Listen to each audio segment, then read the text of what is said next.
Киевский режим наконец-то публично признал потерю 3 американских истребителей F-16. Тем временем российские военнослужащие получили премию за сбитые самолеты. Издание Евразия Таймс провело расследование и подсчитало, как минимум один из истребителей был уничтожен расчетом С-400.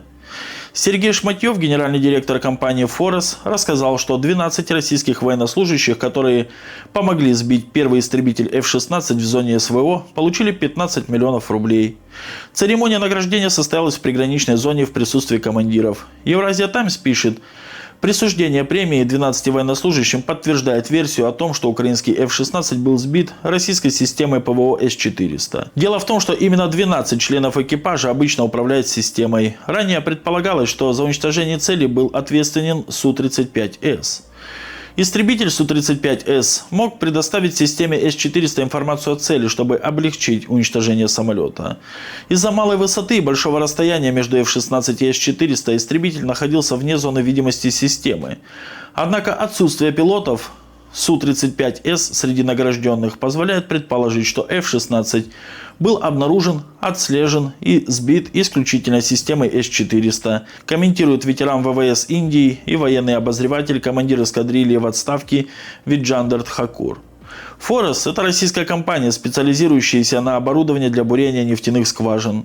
Ранее компания предлагала вознаграждение за уничтожение западных танков. За первый 5 миллионов рублей, за последующие по 500 тысяч. Выступая на Петербургском международном экономическом форуме, Сергей Шматьев подтвердил выплаты.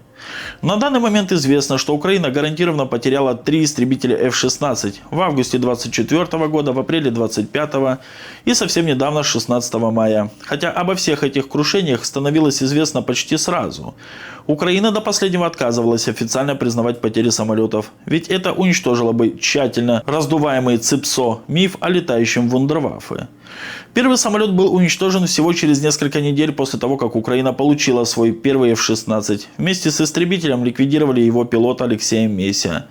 Хотя изначально причиной аварии была названа техническая неисправность или ошибка пилота. Wall Street Journal в своем расследовании доказала, самолет был сбит дружественным огнем американского ЗРК «Патриот».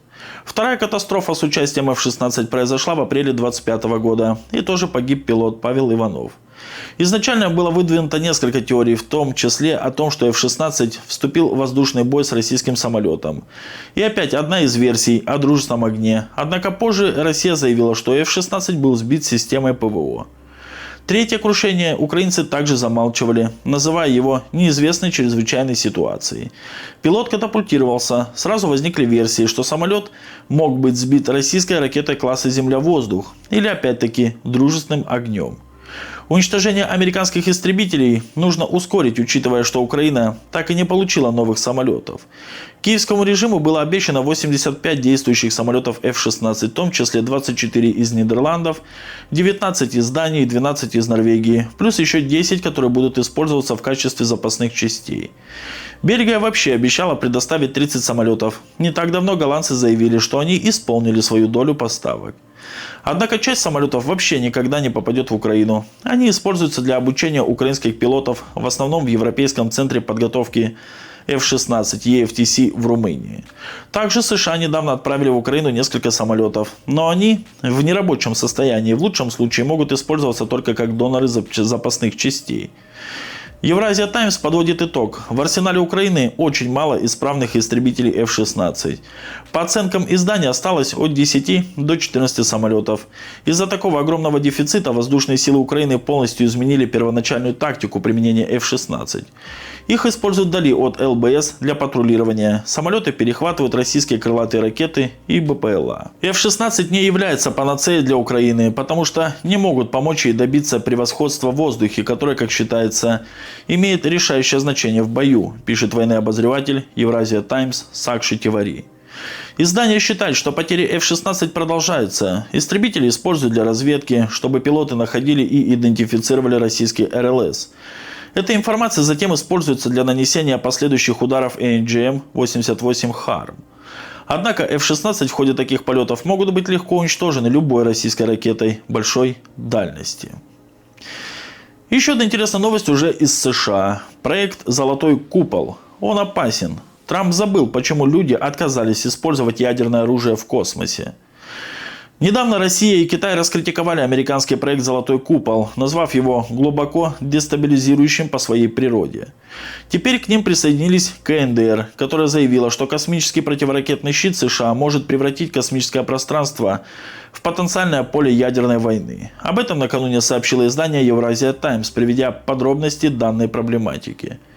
По мнению Москвы и Пекина, указанная программа подстегнет гонку вооружений в космосе. Она является полным и окончательным отказом признать существование неразрывной взаимосвязи между стратегическим наступательным оружием и стратегическими оборонительными вооружениями. В Вашингтоне, видимо, забыли о событиях 65-летней давности. С тех пор, как президент США Дональд Трамп объявил о своем проекте «Золотой купол» с амбициозным сроком реализации к 2029 году, эти вопросы больше не ограничиваются сферой абстрактных академических дебатов, а стали реальными геополитическими проблемами, требующими серьезного обсуждения, говорится в публикации. Издание напомнило, что Международное соглашение о космосе, договор о принципах деятельности государств по использованию и исследованию космического пространства, включая Луну и другие небесные тела, заключенные между США, Великобританией и СССР в 1967 году, участниками которого сейчас является уже 110 государств, появилось не просто так. Поэтому решила напомнить уроки прошлого для понимания, что произойдет, если ядерная бомба взорвется в космосе. В 1958-1962 годах в космосе было осуществлено более дюжины ядерных взрывов, и этого оказалось достаточно для понимания людьми того времени. Эти взрывы были контролируемыми и проведены СССР и США для изучения последствий. Последний взрыв произвели США в ночь на 8 июля 1962 года над Гавайями. Взрыв был произведен на высоте 250 миль над поверхностью Земли, на высоте околоземной орбиты большинства современных спутников. Операция получила название Starfish Prime. Взрыв спровоцировал скачок напряжения над Тихим океаном, который вывел из строя около 300 уличных фонарей на острове Оаху и уничтожил около трети из примерно 2 десятков спутников, находившихся тогда на орбите. В ту ночь жители Гавайев увидели в небе полярное сияние, яркое как днем, переходящее в зеленый, желтый, а затем в оранжевый цвет, описывается в статье. Теперь, спустя многие десятилетия после описанных экспериментов в космосе, опасность ядерной войны вновь стала реальной. Ядерный взрыв в космосе существенно отличается от того, что может наблюдаться на планете. Нет ни огненного шара, ни грибовидного облака. Вместо этого вся энергия высвобождается в виде электромагнитного излучения, включая гамма-лучи и рентгеновские лучи. Спутники в зоне прямой видимости будут немедленно выведены из строя. Однако сильно заряженные частицы будут годами задерживаться на орбите вдоль магнитного поля Земли, нанося вред электронике спутников, разъясняется в материале. На сегодняшний день на орбите находится более 10 тысяч спутников, причем человечество стало крайне зависимым от них, так как они очень полезны для многочисленных повседневных функций – связи, интернета, прогнозирования погоды, услуг навигации и других. Также не стоит забывать, что ядерные разработки в космосе могут запросто спровоцировать конфликт на планете. «Золотой купол» – лишь один из многих шагов, предпринятых США в последние годы, размывших границы между обычным и ядерным сдерживанием. Друзья, не забывайте подписываться на наш телеграм-канал, ссылочка на него находится в описании. Там у нас выходит ежедневно очень много интереснейших новостей. Ну а сейчас на фоне переговоров России и Украины там будут новости появляться буквально каждый день, думаю, 10-15 минут.